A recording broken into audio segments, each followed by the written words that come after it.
हाँ जी, क्या हाल चाल, क्या हाल चाल, क्या हाल चाल। चलो बहुत बढ़िया, बढ़िया ही होना चाहिए। अच्छा, आज हमारी जीएसटी के अमेंडमेंट का लास्ट शोट है।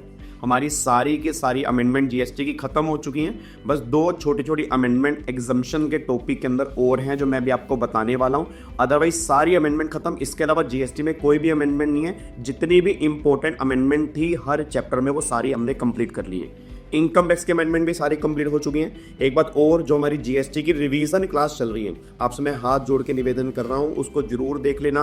उसमें सिर्फ रिवीजन नहीं करा रहा, बहुत सारे क्वेश्चंस की प्रैक्टिस भी हम साथ में कर रहे हैं और अमेंडमेंट्स भी मैं डिटेल के उसके अंदर रिवाइज करवा रहा हूं। तो जो बच्चे भी जीएसटी रिवाइज करना चाहते हैं, ऑलरेडी यूट्यूब पे आई थिंक 4 या 5 क्लास डल चुकी हैं। छठी क्लास आपकी कल डल जाएगी, तो उसको बस वो देखते रहना।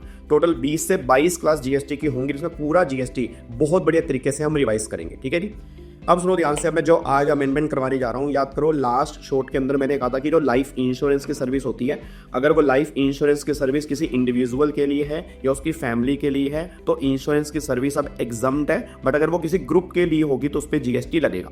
सेम अमेंडमेंट जो है वो हेल्थ इंश्योरेंस वाले केस के अंदर भी आई है कि अगर हेल्थ इंश्योरेंस की सर्विस किसी इंडिविजुअल के लिए है या उसकी फैमिली के लिए है तो हेल्थ इंश्योरेंस की सर्विस पे कोई भी जीएसटी एप्लीकेबल नहीं होगा, एग्जम्प्ट है। बट अगर वो हेल्थ इंश्योरेंस की सर्विस किसी ग्रुप के लिए दी गई है तो हेल्थ इंश्योरेंस की सर्विस पे जीएसटी लगेगा।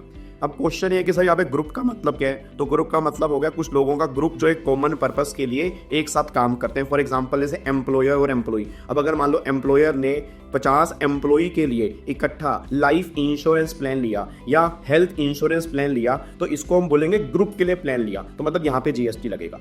तो करेक्ट ये निकल क्या रहा है, इंडिविजुअल या उसकी फैमिली के लिए लाइफ इंश्योरेंस लोगे या हेल्थ इंश्योरेंस लोगे, एग्जम्प्ट है। दूसरा, अब जो हेल्थ इंश्योरेंस और लाइफ इंश्योरेंस जो का जो प्लान है ये तो एग्जम्प्ट है, इसका री इंश्योरेंस भी एग्जम्प्ट है। मतलब एलआईसी से मैंने लाइफ इंश्योरेंस प्लान लिया, एग्जम्प्ट है। अब अगर एलआईसी इसका आगे री इंश्योरेंस करवाता है या हेल्थ इंश्योरेंस कंपनी इसका री इंश्योरेंस करवाती है, री इंश्योरेंस की सर्विस भी एग्जम्प्ट है। ये आपके एग्जम्पशन में अमेंडमेंट आई है। और एक बात और, जीटीए गुड्स ट्रांसपोर्टेशन एजेंसी होती है, जीटीए की डेफिनेशन के अंदर एक अमेंडमेंट आई है। जीटीए किसको बोलेंगे? जो ट्रांसपोर्टेशन की सर्विस देता है एंड साथ में क्रेडिट नोट इशू करता है। मैं दोबारा बोलूंगा, जीटीए सॉरी क्रेडिट नोट कह रहा हूं, कंसाइनमेंट नोट, मतलब जो ट्रांसपोर्टेशन की सर्विस देता है एंड साथ में अगर वो कंसाइनमेंट नोट इशू करता है तब वो जीटीए वाली कैटेगरी में कवर होगा, नहीं तो उसको हम जीटीए वाली कैटेगरी में कवर नहीं करेंगे। और मैंने पहले भी कहा था लोकल डिलीवरी की सर्विस को हम जीटीए में कवर नहीं करेंगे, मतलब लोकल डिलीवरी की सर्विस पे जीएसटी लगेगा, बस ये पर ध्यान दो। Thank you so much. सारी अमेंडमेंट डन हो चुकी है। जय हिंद।